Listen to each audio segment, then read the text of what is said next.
O Verdão tá demais, hein? Tá demais. Depois da vitória contra o Ceará, o Palmeiras aí já tem.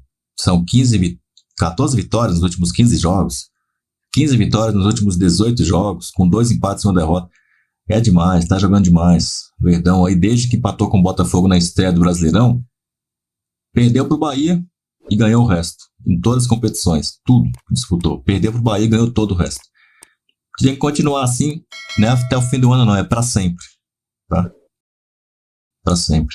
Pode ser, perde um jogo por ano e ganha o resto. Eu acho que um empate, não, 2 empates, uma derrota e o resto de vitórias no ano inteiro tá bom, até o fim da vida de todo o universo.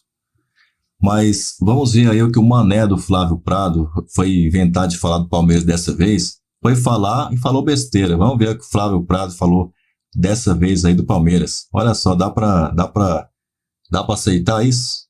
Palhaçada. For cobrar por futebol feio, vão cair todos os técnicos, hein?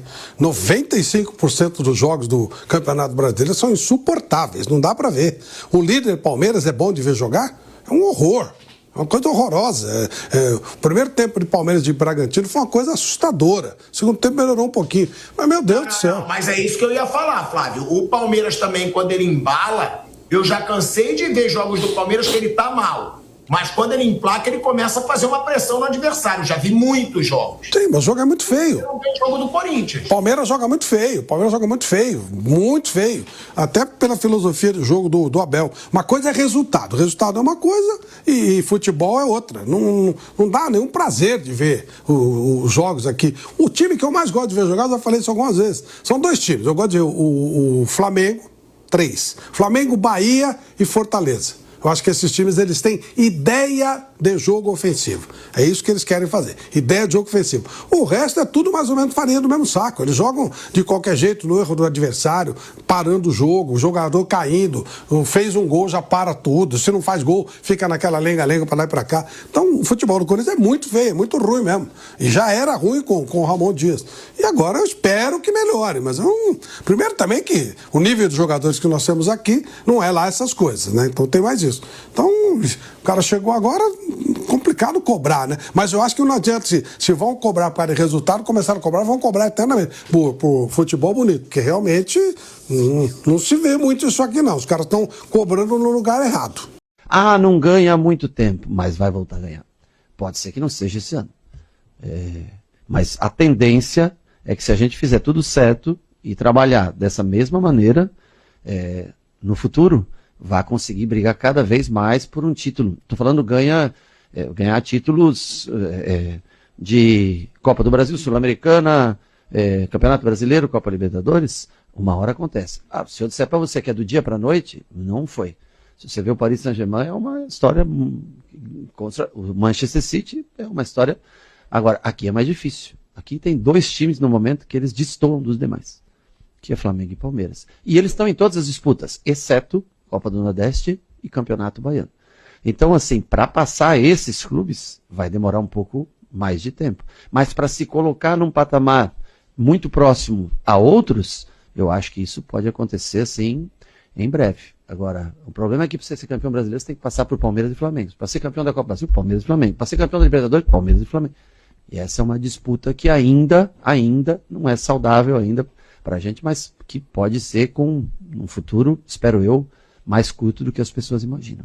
Deixa eu mostrar para vocês aqui a classificação do Palmeiras. Uma classificação até que tranquila, né? Com raros problemas físicos, aconteceu do Felipe Anderson agora, e a falta desses problemas, eles estão de uma maneira muito homogênea fisicamente, numa condição física, todo mundo pegando um ritmo e tá naquele ritmo competitivo que em times, o que vai acontecer lá na frente a gente não sabe, mas falando pelo momento, esse recorte de times vencedores, ele tá num negócio, parece que ele tá ladeira abaixo, assim, né? Tá embalado, todo mundo numa alta confiança e ao mesmo tempo fica nessa. Por mais que jogou 5 jogadores, mas entre os outros você vê a maneira que o Palmeiras está jogando, que ele está competindo.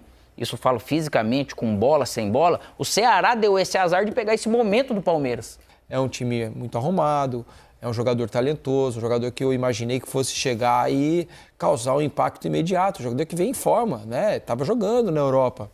E, por incrível que pareça, ainda não conseguiu entrar no ritmo, fazer os jogos no nível que eu imaginava que ele fosse fazer.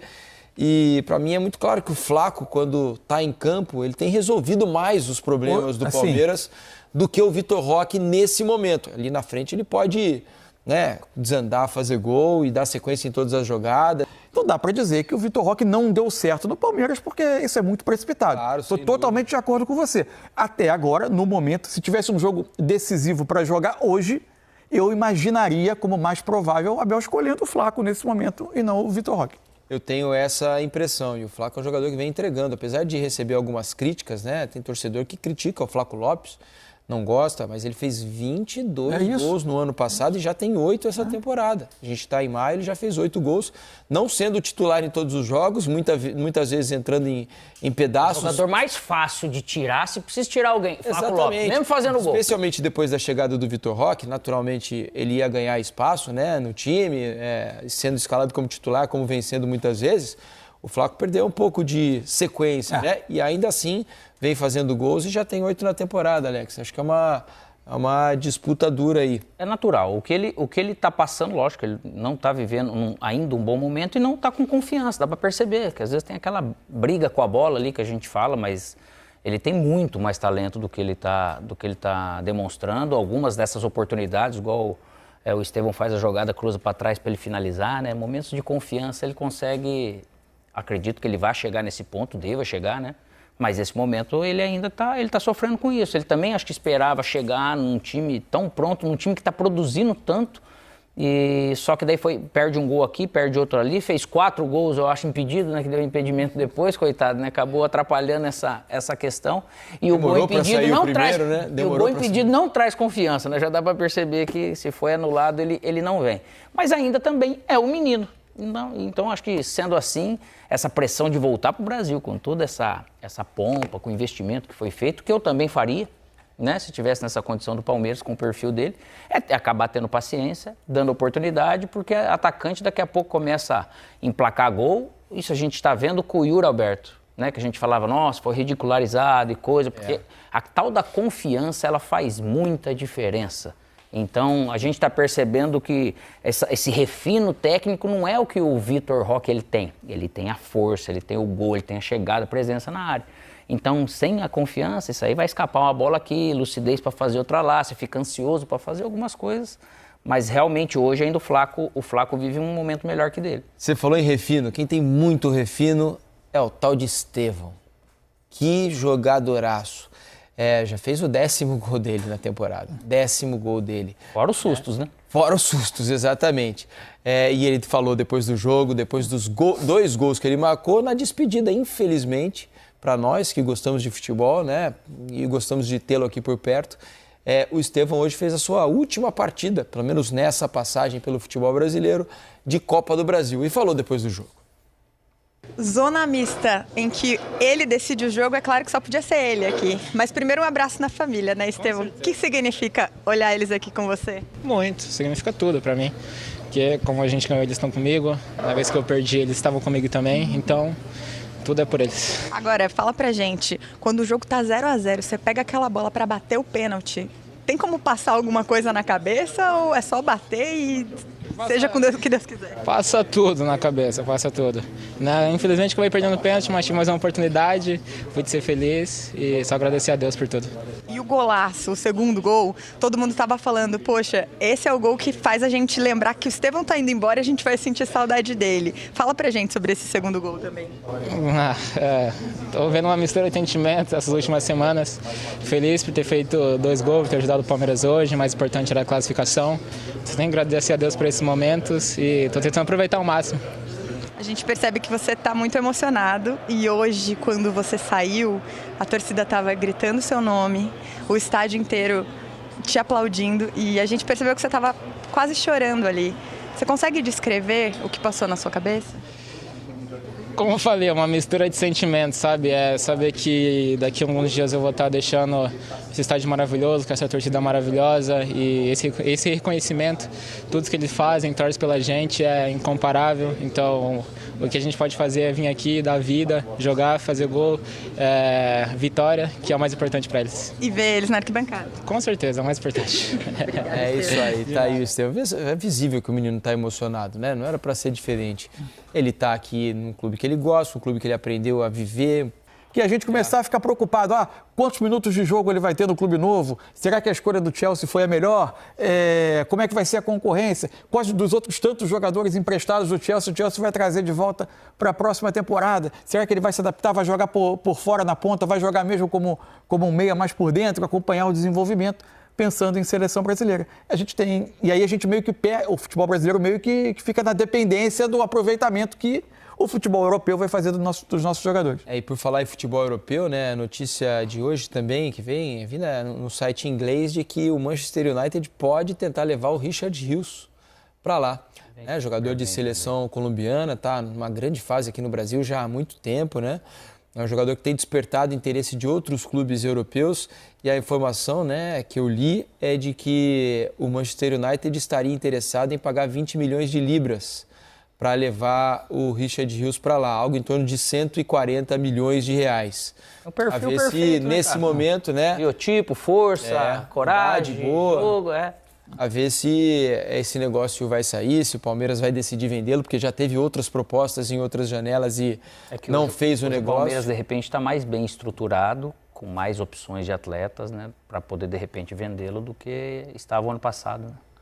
E o jogador brasileiro que está muito falado sobre, em termos de mercado com o United na temporada é o Matheus Cunha. Tudo indica, né, de que ele vai deixar o Wolverhampton para jogar no Manchester United a partir da próxima temporada. É um mercado, esse mercado de meio de ano para nós aqui, ele é muito aquecido lá na Europa e a gente vai ver muita gente trocando de clube. Você viu aí o mané do Flávio Prado falando aí mais uma asneira aí a respeito do maior campeão do Brasil, falando aí que o Palmeiras joga feio, que foi horrível o jogo do Palmeiras contra o Bragantino. Ele não falou mentira, né? Foi feio mesmo. Mas todos os jogos do Palmeiras são horrorosos, assim como eles falam. Cara, qual é o jogo no Brasil que é uma maravilha, que é uma delícia de assistir, que é um Brastemp, que é um futebol europeu? Não existe isso. Esses caras ficam fantasiando com o Flamengo. Agora ele inventou o Bahia e o Fortaleza. E Fortaleza foi derrotado pelo Palmeiras. O jogo feio. E por que não jogaram bonito e ganharam da gente, então? Seja esse futebol maravilhoso todo, por que não joga bonito e ganha da gente? O Bahia, tudo bem, veio no Allianz Parque, ganhou. Mas cadê o Fortaleza? Não ganhou. E o Flamengo a gente vai descobrir domingo o que vai acontecer. Aí se ganhar, a gente vai ter que pôr o rabo entre as pernas, né? Se jogar bonito. Porque se jogar com a bunda lá atrás e achar uma bola, aí não vem falar que o Palmeiras joga feio e ganha, não, porque o Flamengo teria jogado, supostamente, ou terá jogado e ganhado, jogando do mesmo jeito. Então vai ter que dar espetáculo. Se o Flamengo vier meter 4 no Palmeiras, aí eu boto o rabo entre as pernas. Agora, se o Flamengo vier aqui em São Paulo, tomar na tarraqueta, meu amigo, Flávio Prado que segura. Prepara, que eu vou lembrar dele. Deixe sua opinião aí, tá? Te vejo no próximo vídeo. Avante palestra.